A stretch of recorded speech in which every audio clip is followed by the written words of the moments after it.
Tonight, one of the most twisted stories we have investigated yet. A woman raped, becoming pregnant, and now in a fight over custody of the child with the father. The bizarre chain of events unraveling in Tangipahoa Parish. Chris Nakamoto and the investigative unit with this insane story. The outrageous case has people we talked to flabbergasted. They don't understand how something like this could happen, but it did. And tonight, the victim says she wants to see her perpetrator prosecuted. He offered to bring me home that night because my friend wanted to leave early. Crysta Abelseth knows all too well about overcoming adversity. The 32-year-old is the mother of a 16-year-old who we are not naming or identifying because she's a minor. She was also born from a rape. He was a 30-year-old man and I was 16. Abelseth recalls meeting this man, John Barnes, at a bar in Hammond back in 2005. He offered to take her home. Instead of bringing me home, he brought me to his home. And once inside, he proceeded to rape me on his living room couch. Abelseth did not know Barnes before that night, but came away from it pregnant. Everybody else just assumed it was from a boyfriend, and I just let them believe that. Abelseth had a healthy baby girl, and everything was fine until John Barnes learned sometime in 2011 that he might have a daughter. When my daughter was 5 years old, he found out about her. And once he found out about her, he basically pursued custody and wanted to take her away from me. And they granted him 50-50 custody, despite the fact that it was caused through rape.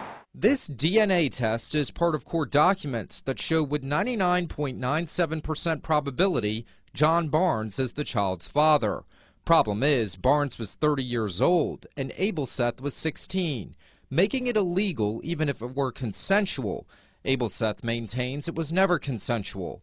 7 years ago, in July of 2015, Abelseth pressed charges against Barnes.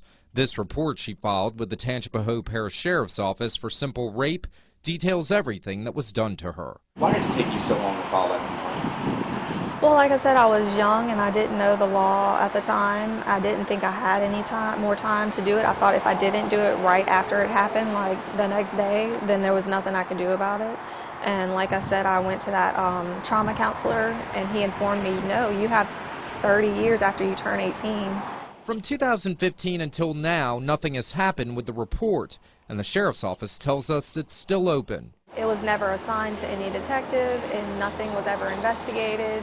A quick search of John Barnes shows he owns Gumbo Digital Branding, a web company in Ponchatoula.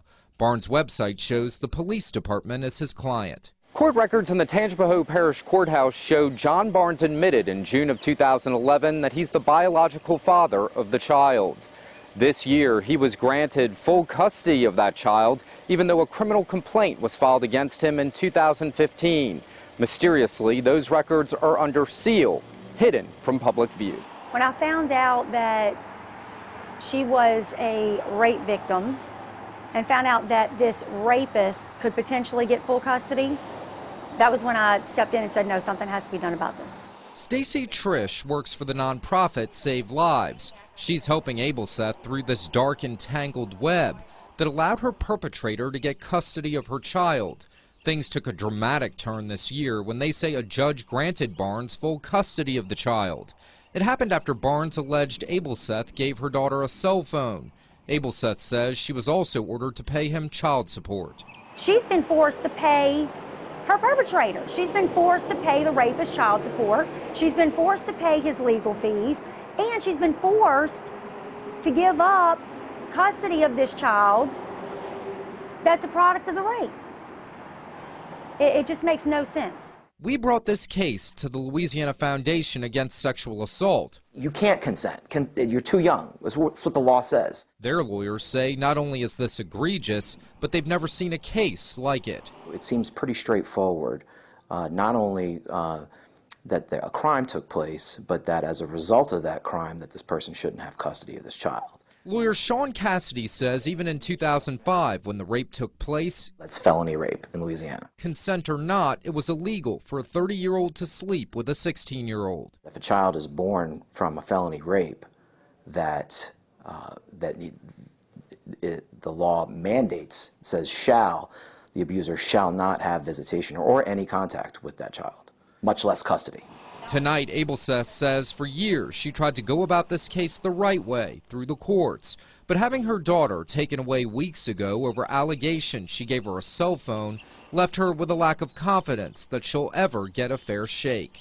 With justice impossible to find for the past 16 years. He's well connected. He's threatened me multiple times saying that he has connections in the justice system, so I need to be careful. And that he can take her away from me anytime he wants to, and I never really believed him up until now because it's happening. I spoke to John Barnes on the phone. He admitted the daughter with Crysta is his, but referred all questions to his lawyer, who did not get back to us. The Tangipahoa Parish Sheriff's Office says the case is still open, and we reached out to the judge who made this decision. A woman in his office told us his judicial canons prevent him from talking about it. For the investigative unit, I'm Crysta Abelseth. A hearing is scheduled next month after Abelseth's lawyer filed court motions to have custody taken away from Barnes.